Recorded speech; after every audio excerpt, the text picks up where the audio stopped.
Ya, gagal maning, bro.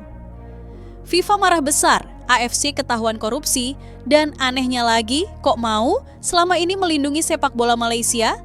The AFC and FIFA are only strong as its members.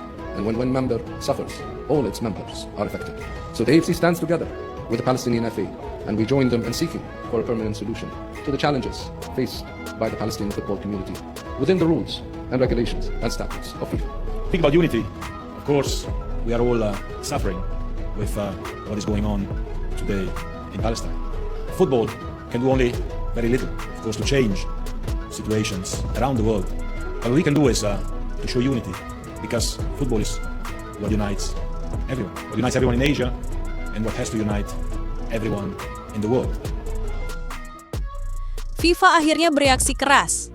Bukan cuma soal tata kelola yang amburadul, tetapi karena dugaan praktik korupsi dalam tubuh AFC kembali mencuat, dan lebih parahnya lagi, federasi itu dinilai selalu berdiri sebagai perisai Malaysia. Mulai dari menutup-nutupi masalah internal hingga diduga memberikan perlakuan khusus, semuanya kini mulai retak karena tekanan FIFA. Di tengah kekacauan itu, Belanda justru memberi ACC kepada Indonesia sebagai mitra pengembangan standar baru di kawasan ASEAN. Sebuah sinyal keras bahwa FIFA melihat siapa yang benar-benar layak jadi panutan dan siapa yang hanya jadi beban sistem. Bagaimana ceritanya? Yuk, kita bahas. Mari kita bicara fakta yang tidak bisa dibungkus, tidak bisa dibohongi, tidak bisa dipoles dengan PR mewah. AFC hari ini bukan lagi badan sepak bola yang layak dihormati. AFC sudah berubah menjadi organisasi korup, tidak transparan, dan dikuasai kepentingan politik negara-negara teluk. Qatar, Arab Saudi, UIA, 3 naga gurun yang mengendalikan hampir seluruh keputusan. Yang memprihatinkan bukan cuma soal dominasi politik teluk, yang bikin mual adalah bagaimana AFC lebih sibuk bermain politik ketimbang membangun sepak bola Asia. Skandal? Banyak. Keputusan berat sebelah? Jangan ditanya.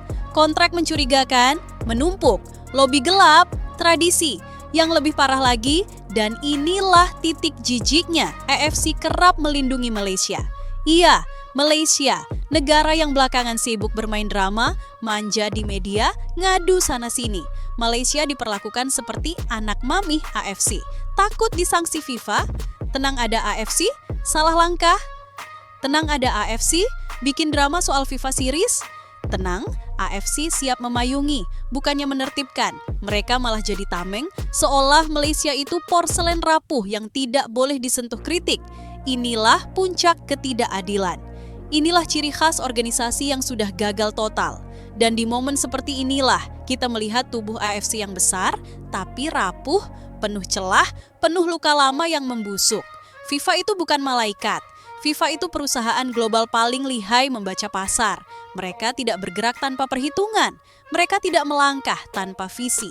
Dan setelah melihat Asia selama puluhan tahun diputar-putar oleh AFC, FIFA akhirnya sadar. Sudah saatnya Asia Tenggara dipisahkan dari bayang-bayang gurun. Kenapa ASEAN? Kenapa Indonesia? Karena Indonesia adalah pasar sepak bola terbesar di Asia setelah India, yang lagi amburadul. Dengan populasi 280 juta, supporter fanatik, stadion penuh, dan media sosial yang meledak. Indonesia adalah magnet industri olahraga nomor 1 di Asia Tenggara. FIFA melihat peluang emas. Sponsor masuk deras hak siar menjulang jumlah penonton stabil antusiasme pasar luar biasa. Negara tetangga ikut terseret dalam euforia Indonesia tidak hanya laris. Indonesia itu lumbung emas. Dan FIFA tidak mau membiarkan AFC menguasai lumbung emas ini. Karena begitu FIFA masuk, jalurnya jelas. Transparansi standar tinggi kompetisi modern regulasi kuat tanpa kepentingan politik perkawasan, dan itu membuat AFC pucat pasi. Kita bicara fakta, tidak perlu dibumbui. Audit PricewaterhouseCoopers, audit rahasia yang akhirnya bocor, mengungkap hal paling memalukan. Jutaan dolar dana AFC mengalir ke rekening pribadi Presiden AFC saat itu, Bin Hammam. Dana yang seharusnya buat membangun sepak bola Asia malah dipakai. Lobi politik, memperkuat posisi pribadi, membiayai jaringan kekuasaan, dan menumbuhkan klan teluk dalam tubuh AFC. Ketika skandal ini meledak, dunia sepak bola Asia berhenti bernapas. Presiden AFC dihukum seumur hidup, tapi efeknya organisasinya rusak, kepercayaan hilang, arah hilang, imajinasi hilang. AFC kehilangan wibawa, yang tersisa hanyalah bayang-bayang kekuasaan Teluk yang makin menggila. Dan kalau Anda pikir setelah itu mereka berubah, salah. Pada 2013, AFC menandatangani kontrak lebih dari $1 miliar dengan Lagardère Sports. Nilainya besar, kedengarannya megah, tapi isi kontrak itu seperti jebakan tikus beracun, tidak transparan. Pembagian keuntungan timpang negara-negara Asia Tenggara dirugikan kontrak yang memicu kemarahan banyak federasi kecil. Tapi apa daya? Suara mereka nihil, Teluk mengendalikan semuanya. AFC bukan organisasi. AFC itu klub eksklusif 3 negara kaya. Coba lihat rekam jejak beberapa tahun terakhir, Arab Saudi mengajukan diri jadi tuan rumah Piala Asia 2027. Dalam hitungan minggu, disetujui tanpa drama. Negara Asia Tenggara mau jadi tuan rumah? Jawabannya, kalian kecil. Kalian tidak siap. Kalian tidak punya uang. Padahal Stadion Asia Tenggara jauh lebih hidup, jauh lebih penuh, jauh lebih bising dibanding stadion mahal yang kosong di Timur Tengah. Fenomena ini memunculkan satu kesadaran baru. AFC bukan lagi representasi Asia. AFC adalah representasi kepentingan Teluk. Dan ketika ASEAN mulai sadar mereka hanya jadi figuran di panggung Teluk, mereka mulai mencari tempat baru untuk bernaung. Disinilah FIFA melihat peluang emas. Indonesia datang bukan dengan gaya heboh. Tidak. Indonesia melobi dengan cara terukur, strategis, dan diam-diam mematikan. PSSI dengan dukungan pemerintah dan dukungan diplomatik yang semakin kuat mengajukan diri untuk menjadi tuan rumah FIFA Series 2026. Bukan basa-basi, ini langkah strategis yang diperhitungkan. Dan FIFA luluh, FIFA ACC turun, dan Indonesia mendapat lampu hijau.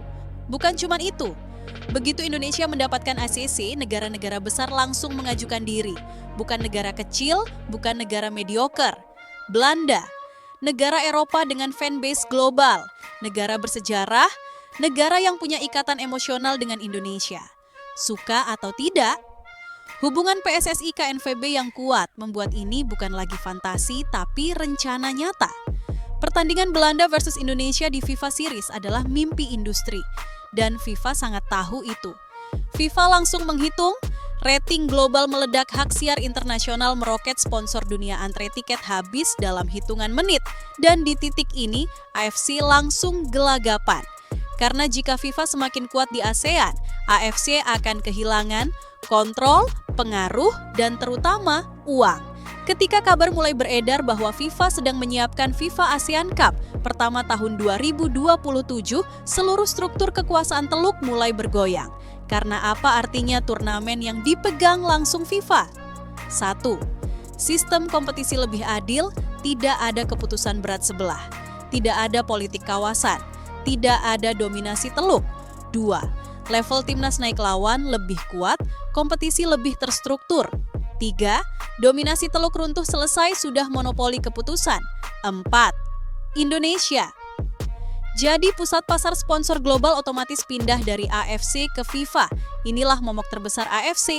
Jika sponsor berpindah, jika hak siar berpindah, jika spotlight berpindah, AFC tinggal nama, tinggal logo, tinggal nostalgia.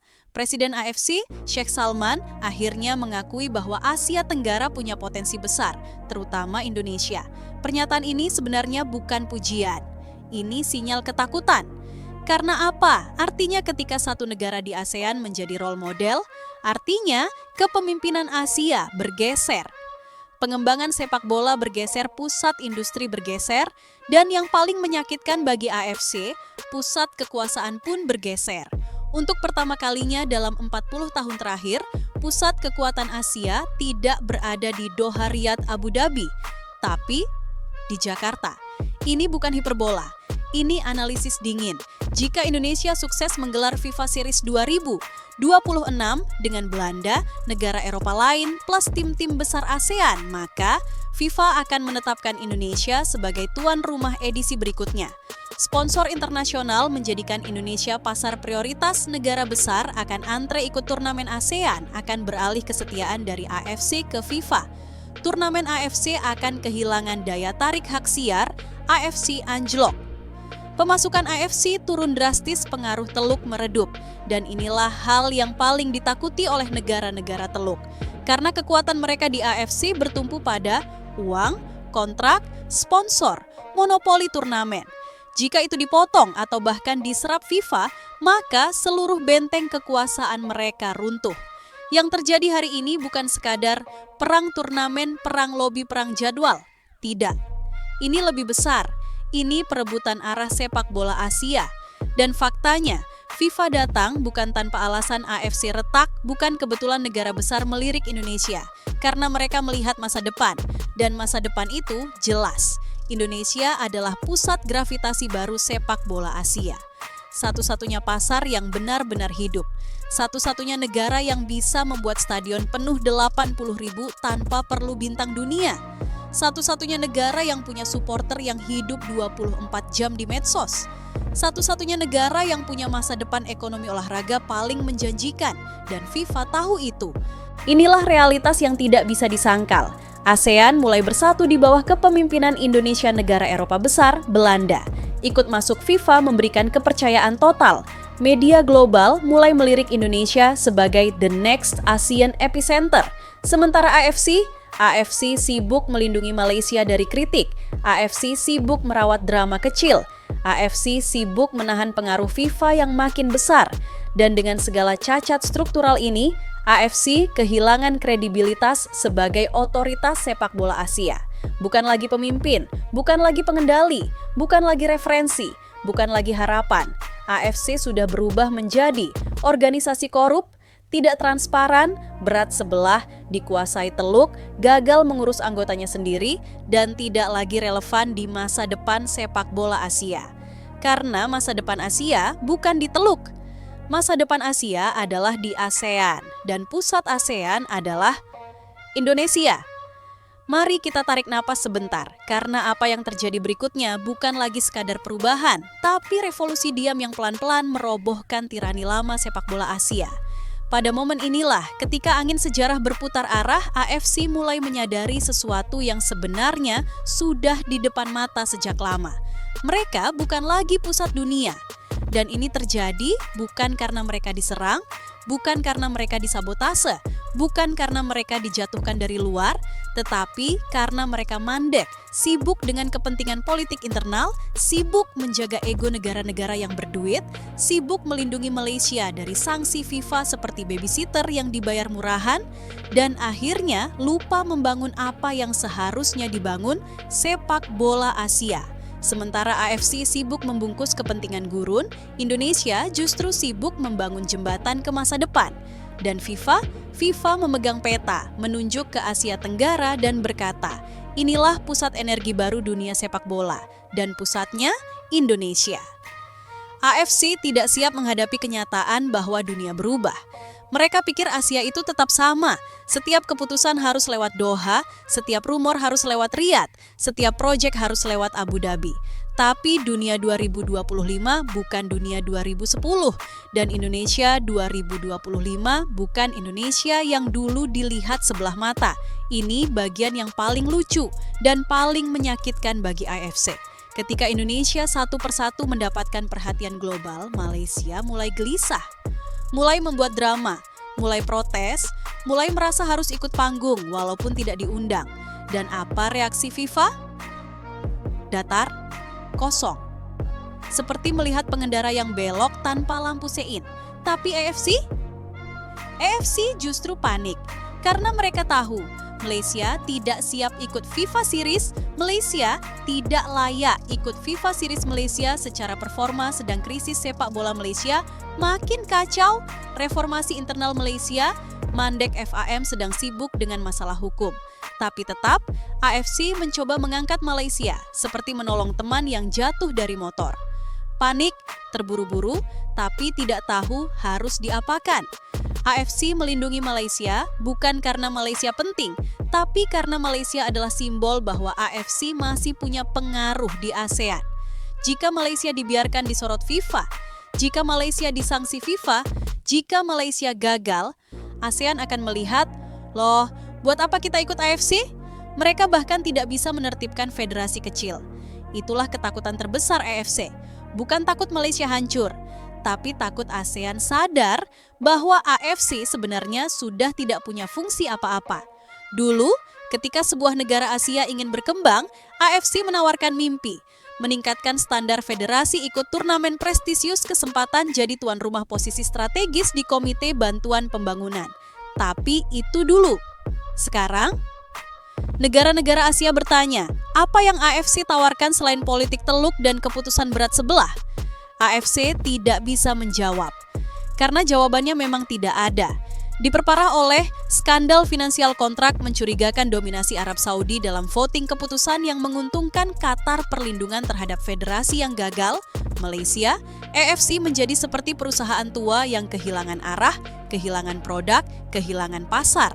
Sementara FIFA datang dengan proposal yang jauh lebih menggiurkan. Kompetisi adil pasar besar sponsor internasional perhatian global ranking. FIFA naik pengalaman melawan tim besar AFC tidak bisa bersaing dengan itu. FIFA punya brand, FIFA punya kekuatan, FIFA punya panggung global. Dan Indonesia adalah pintu masuk terbesarnya di Asia Tenggara. Hari ini kita menyaksikan hal yang sama dalam sepak bola Asia. Kekuasaan AFC runtuh dan pusat baru muncul di ASEAN, Indonesia sebagai poros utamanya. Ini bukan retorika, ini bukan propaganda, ini bukan mimpi nasionalisme. Ini fakta dingin, analisis data, dan arah pergerakan industri dunia. Sponsor global tidak salah memilih pasar, televisi internasional tidak salah memilih rating, FIFA tidak salah membaca momentum. Ketika mata dunia melihat mana pasar paling hidup, paling fanatik, paling menguntungkan, jawabannya selalu Indonesia. Bagaimana menurut kalian?